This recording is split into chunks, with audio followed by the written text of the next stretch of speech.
Assalamualaikum. Putih press. Okay, so saya mulakan saja. Assalamualaikum dan salam Ramadan. Selamat menjalani ibadah puasa. Jadi hari ni kita dah masuk ke buku terakhir untuk Kombo Kembara Menuju Allah, tulisan Ustazah Asma Harun dan Dwi Swiknyo, buku warna hijau ni, yang bertajuk Ya Allah Bersamamu Aku Bahagia. Okay, kita dah masuk ke buku keempat.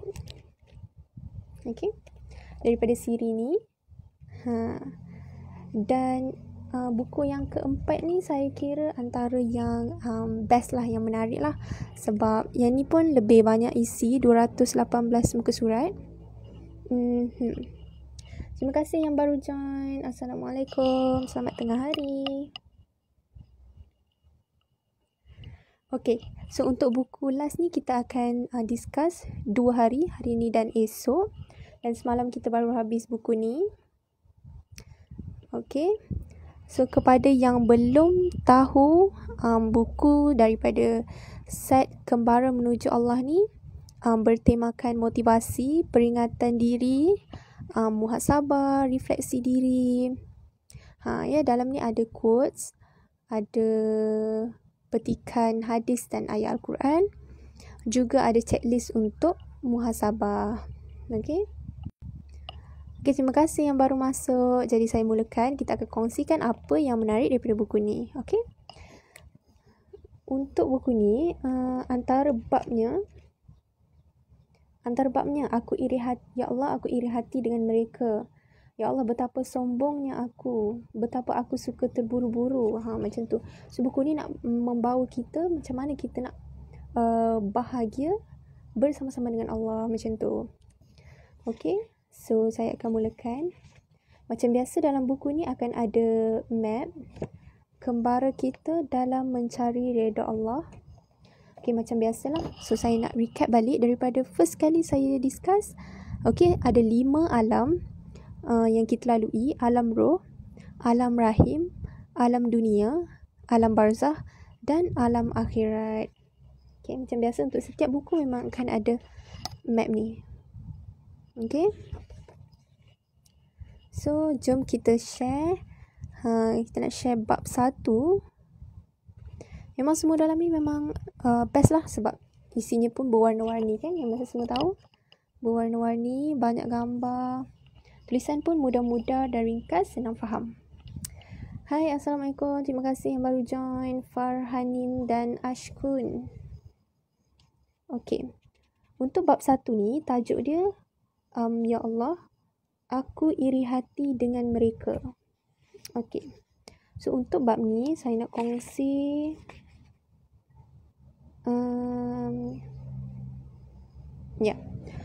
untuk bab ni, Ya Allah aku iri hati dengan mereka. Penulis nak bagi kesedaran kat kita yang kita ni selalu sangat cemburu, iri hati, dengki dengan orang lain, dan kita ni macam tak cukup-cukup. Kalau kita dapat sekalipun benda tu, still kita rasa tak cukup. Lepas tu ada petikan kat sini, tulis kita sedar satu perkara, bahawa iri hati dengan kehidupan orang lain itu tidak akan ada habisnya. Maksudnya memang perasaan iri hati, dengki itu memang tak akan habis. Sebab bila kita dapat something, kita nak lagi yang lain. Kita nak lagi sampai bila kan? Memang tak akan cukup. Itulah. Dari pagi hingga malam memang itu sahaja yang kita fikirkan. Nak lagi, memang rasa tak cukup dengan apa yang ada. Tapi dalam hal ibadah tak pula kita berlumba-lumba. Tapi kita asyik nak berlumba dengan urusan dunia, macam urusan harta, pekerjaan, perniagaan. Semua urusan dunia ni yang selalu kita nak berlumba-lumba. Benda ni seperti pusaran angin kencang yang menghabiskan tenaga dan waktu kita sahaja. Sebab benda ni akan pusing-pusing kat situ juga. Kita memang takkan rasa puas dengan apa yang kita ada. Itulah kita selalu iri hati dengan kehidupan orang lain. Okay, seterusnya. Apa lagi? By the way, selamat datang yang baru join. Nurni, Najwa, Ummu Aiman, terima kasih join. Ina Azri. Okay, kita tengah kongsikan buku Ya Allah Bersamamu Aku Bahagia. Okay. Okay, kat sini dia persoalkan bila agaknya akan berakhirnya ketamakan kita ni. Memang sangat-sangat tamak. Ada je benda tu tak cukup kan? Dan ada Rasulullah SAW ada bersabda yang dilaporkan oleh Imam Tirmizi dalam Sunan Tirmizi. Saya baca maksud hadisnya.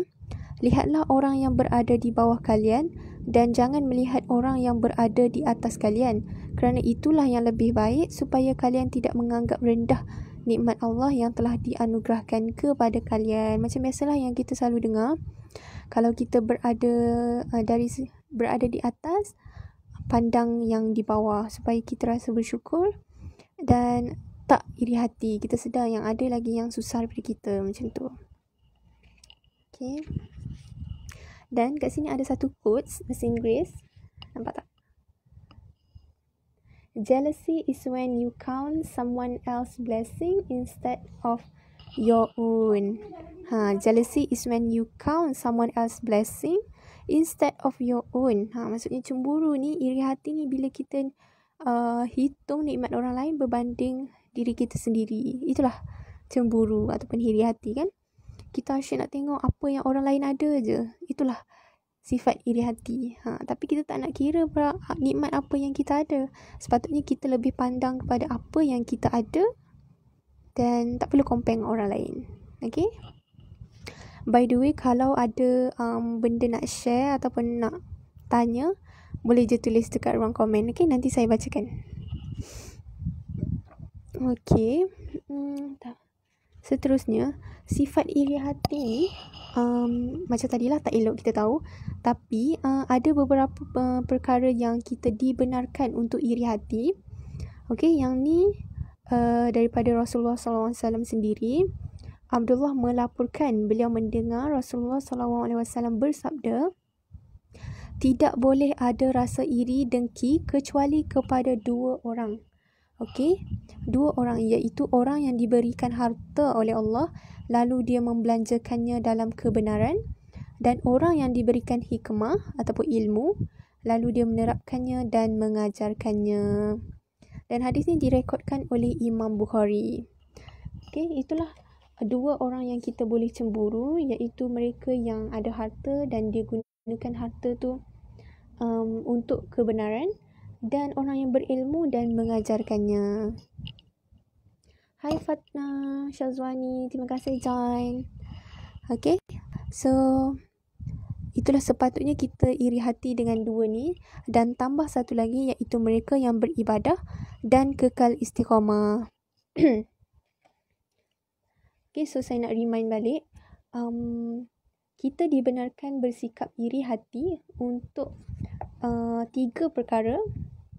Mereka yang kaya dan dermawan. 2, mereka yang berilmu dan menyebarkannya. Dan 3, mereka yang beribadah dan istiqamah. Macam tu. Inilah antara yang boleh kita iri hati. Selain daripada tu memang tak boleh. Okay. Itulah untuk bab 1 yang tajuknya Ya Allah aku iri hati dengan mereka. Inilah antara poin yang menarik dalam buku ni. Dengan berwarna-warninya. Memang kau sangat best lah baca buku ni kan. Sepanjang baca buku ni, kalau tengok pun tab saya memang banyak untuk buku ni. Buku ni antara dalam set kembara ni antara favourite saya lah, yang warna hijau ni. Betul, iri dengan kebaikan orang tak apa. Betul Fatna, kita jealous tengok orang lain buat baik, jealous yang bawa kita untuk buat benda baik lah untuk kita pun nak juga buat baik macam dia, macam tu. Itulah iri hati yang sepatutnya kita buat. Okay. Okay, lepas tu dia tambah lagi, bahkan kita juga sangat iri hati kepada mereka yang menghabiskan usia dengan menyebarkan manfaat kepada orang ramai Dan mereka yang sudah lama pergi, namun karya mereka masih kekal memberi inspirasi kepada ramai orang, menjadikan pahala terus mengalir. Ini tambahan 2 lagi, iaitu orang yang panjang usia dan bermanfaat usianya. Dan kedua, mereka yang yang dah lama pergi tapi karyanya masih hidup ataupun memberi manfaat lah kepada orang lain. Inilah yang dikatakan pahala yang terus mengalir. Macam tu. So itu untuk bab yang pertama. Ya Allah, aku iri hati dengan mereka. Tu salah satu tajuk yang menarik daripada buku ni. Okey, dan terima kasih yang mana yang baru masuk. So kita continue. Antara lain yang menarik dalam buku ni, saya nak sentuh bab 2. Okey. Bab 2 tajuknya, Ya Allah, betapa sombong aku. Nampak tak? Ya Allah, betapa sombong aku. Itu tajuk untuk bab 2 buku ni. Okey. So ada satu petikan yang menarik kat sini yang saya dah tanda pun. Sombong yang dimaksudkan kat sini kan, kita mungkin tak sedar yang kita ni berkelakuan sombong. Ialah kita rasa kita okey je kan. Tak adalah sombong yang melampau-lampau kan. Tapi sombong kat sini terkadang rasa percaya diri melampaui batas. Maksudnya yakin diri yang terlampau. Yakin tu bagus, confident tu penting, tapi yang melampaui batas. Okey. Seolah-olah kita mampu melakukan semua tugas dan pekerjaan kita, serta berasa mampu meraih impian tanpa bantuan daripadanya. Maksudnya kita punya confident tu sampai kita rasa macam kita boleh buat semua. Kita boleh buat semua tanpa pertolongan Allah, macam tu. Jangankan memohon bantuan, untuk mengucapkan bismillah sahaja kita sering lupa. Itulah kan, kadang-kadang kita terlepas nak menunjukkan yang macam sombong ke kita ni kan. Nak baca bismillah pun susah. Sedangkan kalau Allah tak izin, tak boleh juga kita nak buat benda tu kan. Dan apabila kita sudah dapat, kita lupa pula untuk ucapkan Alhamdulillah. Lepas selesai tu, ingat tak kita nak sebut Alhamdulillah. Macam tu lah. So 2 lah benda ni yang kita selalu ingat sebelum buat kerja, bismillah, dan selepas buat kerja, Alhamdulillah. Sungguh kerja keras sudah menutup mata hati kita, seakan-akan kita ni benar-benar hebat. Maksudnya kat sini, jangan kita rasa something yang kita buat tu memang daripada diri kita sendiri. Tak. Kita kena ingat yang walaupun kita yakin apa yang kita buat tu, tapi kena ingat yang Allah yang izinkan ataupun Allah yang memberi kuasa untuk kita buat. Betul Fa'na, sombong tak nak minta pertolongan Allah. Yalah, kalau buat apa-apa kerja ke, macam apa-apa sajalah yang kita rasa macam confident lah, confirm okey punya lah sebab kita ada kan, kita boleh buat. Tapi kalau Allah tak izin, tak jadi juga. So jangan lupa, jangan sombong kepada Allah. Sama-sama kita amalkan. Baca bismillah sebelum mula dan Alhamdulillah setelah habis melakukan kerja. Okey. Okey, lepas tu ada contoh dekat sini. Contoh ni daripada Rasulullah SAW sendiri. Walhal yang paling layak bagi mendapat penghormatan adalah Rasulullah. Rasulullah ni Nabi, pemimpin, khalifah. Dialah, baginda lah yang selayak-layaknya mendapat penghormatan. Tapi baginda tak pernah sombong. Maksudnya sini diceritakan, ketika baginda berjalan bersama sahabat, seringkali baginda berada di belakang mereka. Baginda tidak mahu untuk sering diiringi. Dia tak nak macam nampak macam kena iring, macam VIP macam tu. Tak, Nabi bukan macam tu. Okay, dia berjalan ke belakang sikit sebab dia nak sama-sama dengan sahabat, macam tu. Baginda juga bersedia bergaul dan duduk bersama sesiapa sahaja tanpa melihat kedudukan orang tu, baik fakir, miskin, lemah maupun kuat. Maksudnya dia tak ada banding-banding. Dia duduk je bersama dengan sesiapa pun, tak kira lah miskin ke, lemah ke, kuat ke, semua dia duduk. Macam tu. Baginda juga memakai pakaian yang sama dipakai oleh para sahabat. Pakaian dia sama So macam kalau orang lain tengok memang tak nampak betul ke Nabi ni pemimpin macam tu. Sebab pakaiannya sama. Sehingga orang yang belum pernah mengenal baginda pasti akan kebingungan kerana penampilan baginda yang tidak lebih mewah berbanding sahabat. Itu Rasulullah SAW sendiri, khalifah, pemimpin hebat di atas muka bumi ni pun tak sombong, apatah lagi kita ni. So janganlah kita ni meninggi diri dalam apa jua perkara dan jangan rasa diri ni lebih hebat dari orang lain. Setiap kali rasa macam tu, fikir ada lagi orang yang lagi hebat. Kita ni apa je. Macam tu, ingat macam tu. Kita confident, kita yakin, tapi kita jangan sombong dan yakin yang melampaui batas. Okay? Dan terima kasih yang baru join, Liana Nurul Hikmah. Okay, so saya continue. Seterusnya saya nak share dari bab yang ketiga. Okay. Bab 3 ni tajuknya, Ya Allah, betapa serakahnya diriku. Betapa serakahnya, betapa tamaknya kita ni kan. Dan kat sini saya nak share satu petikan ayat Al-Quran yang dikongsikan daripada surah Al-Hashr ayat 9. Dicakap kat sini, dan mereka kaum Ansar mengutamakan orang-orang Muhajirin atas diri mereka sendiri sekalipun mereka memerlukan apa yang mereka berikan itu. So, macam kita tahu dalam peristiwa hijrah, golongan Ansar memang bagi macam-macam dekat golongan Muhajirin. Maksudnya kat sini memang tak berkira lah. Bagi je walaupun diri sendiri pun mungkin tak cukup kan pada waktu tu. Bagaimana mungkin mereka rela memberikan apa yang diri sendiri perlukan kepada orang lain? Apabila dia memberikan apa yang dia perlukan itu kepada orang lain, bagaimana dia sendiri dapat memastikan apa yang dia ada mencukupi untuk dirinya? Itulah betapa hebatnya kaum Ansar dulu yang sanggup berkorban. Dia utamakan orang-orang Muhajirin. Okay.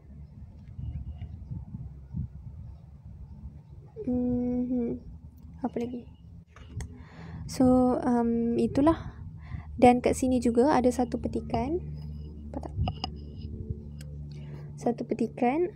Abul Qasim Abdul Karim Hawazin, seorang ahli falsafah Muslim, dalam bukunya Tartibus Suluk fi Tariqillahi Ta'ala menyebutkan 3 perkara. Orang yang memberikan sesuatu kepada orang lain dan menyimpan sebahagian dia adalah orang yang murah hati. Kedua, orang yang memberikan sesuatu kepada orang lain dan menyimpan sedikit untuk dirinya, dia adalah orang yang dermawan. Dan yang ketiga, orang yang bersedia untuk menahan rasa lapar dan hidup miskin demi menyelamatkan kehidupan orang lain, maka dia adalah orang yang memiliki keutamaan. Itulah dia tiga pangkat lah yang dikatakan yang dia berikan apa yang dia simpan.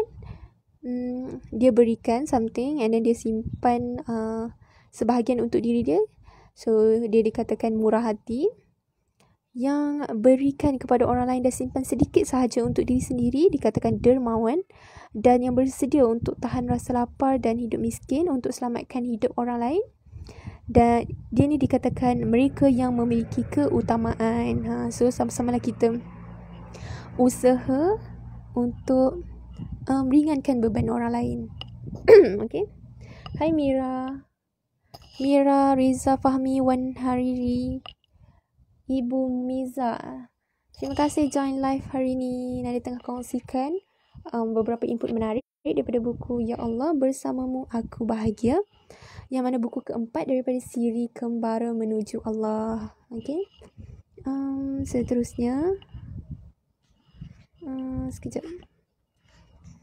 Dan macam biasa buku ni bertemakan motivasi, muhasabah diri macam tu. Selain tu ada juga diselitkan tips ataupun checklist diri. So saya nak share satu tips dekat sini. Nampak tak? Tips menyantuni orang tua. So dalam buku ni memang macam-macam ada.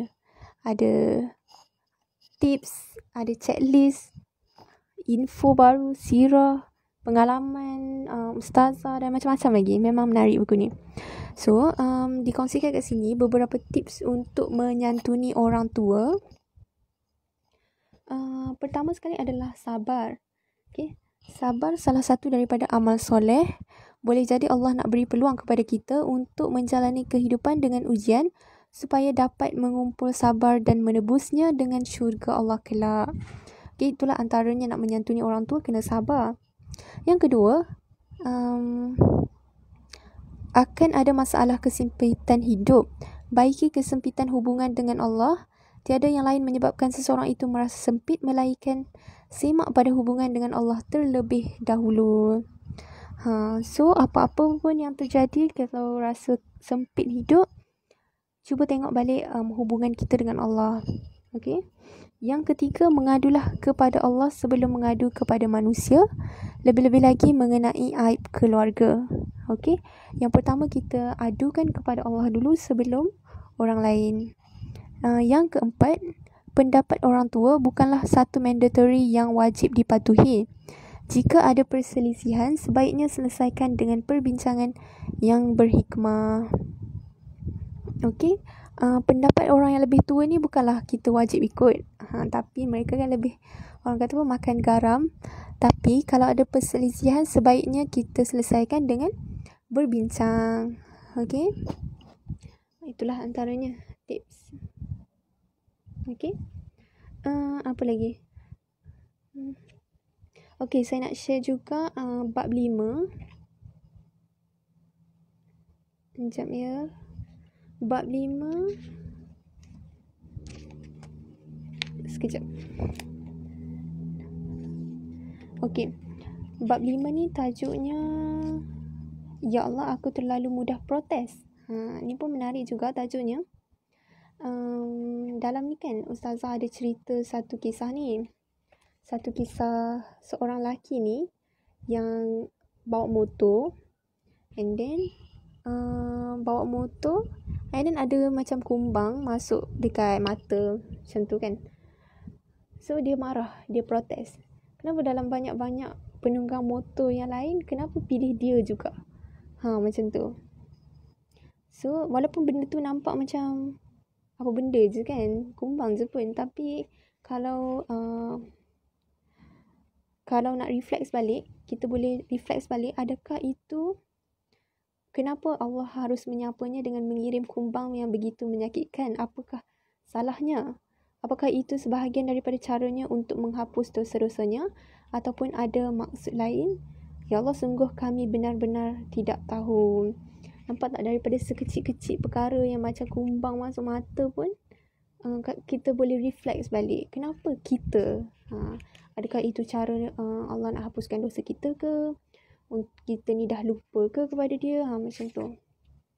Dan banyak lagi lah cerita lain yang berkaitan. Dan dekat sini, daripada kisah ni, selama ni kita disapa Allah dalam bentuk rezeki. Tapi kita hanya menikmatinya tanpa mengingati siapa yang mencurahkan semua rezeki itu. Okey, sebaliknya, saat ditegur dengan suatu kejadian yang menyakitkan, cepat sahaja kita teringat dan bahkan protes dan marah-marah kepadanya. Okey. Seharusnya kita memahami ini semua, bahawa dalam keadaan susah maupun senang, kita harus terus-menerus mengingatinya dan bersikap redha atas apa sahaja kejadian yang menimpa kita. Maksudnya kat sini, kita ni cepat protes dan cepat melatah. Betul tak? Kalau ada something yang menyakitkan terjadi dekat kita. Macam dalam ni, contoh dalam ni juga ada cerita tentang pengurus ni dengan pekerja dia. Dia pengurus tu dekat tingkat atas dan pekerja tu dekat tingkat bawah, macam tu, dekat side macam tu. So pengurus ni nak uji pekerja dia. So nak panggil lah pekerja dia kat bawah tu. So dia baling batu. Pekerja dia marah. Siapa yang baling batu ni kan? Lepas tu dia macam cari siapa yang baling ni, macam tu. Tapi dia tak naik atas. Lepas tu bila pengurus dia baling duit, barulah dia macam tengok duit tu, siapa yang bagi ni, terus dia naik ke atas. So ni menunjukkan betapa bila ada nikmat je, something yang happy, rezeki, barulah dia macam mana nak cakap? Sekejap.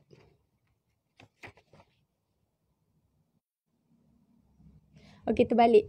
Bila ada duit tu, bila baling duit tu disimpan dalam poket, tapi bila baling batu dia cari siapa yang baling batu tu.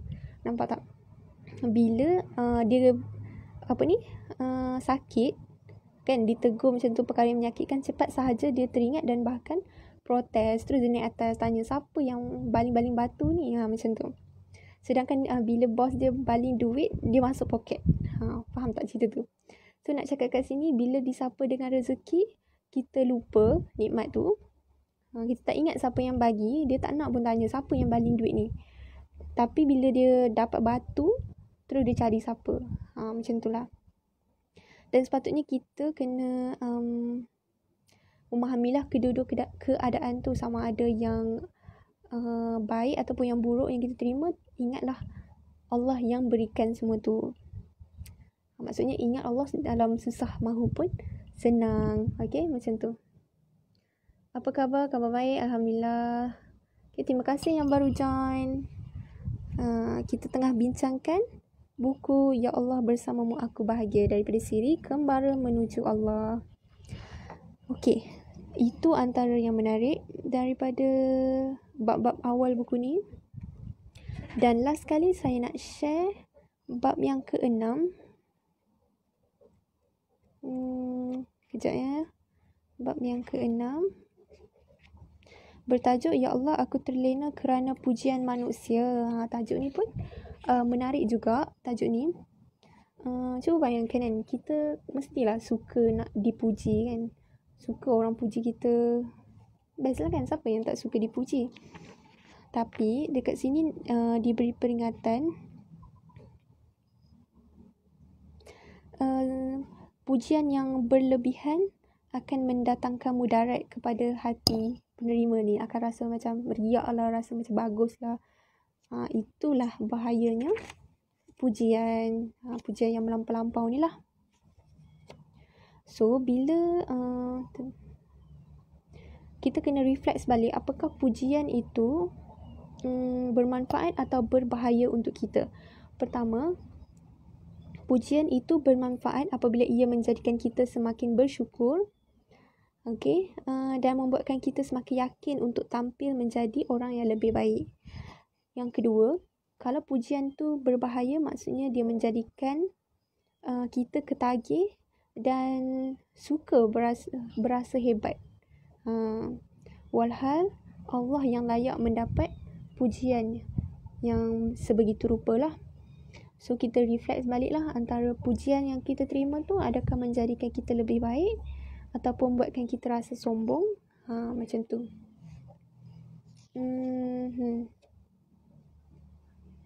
Dan rasanya yang itu sahajalah untuk setakat ni. Okey, yang saya kongsikan hari ini daripada buku Ya Allah Bersamamu Aku Bahagia. Okey. Naik sambung lagi esok untuk perkongsian daripada buku ni.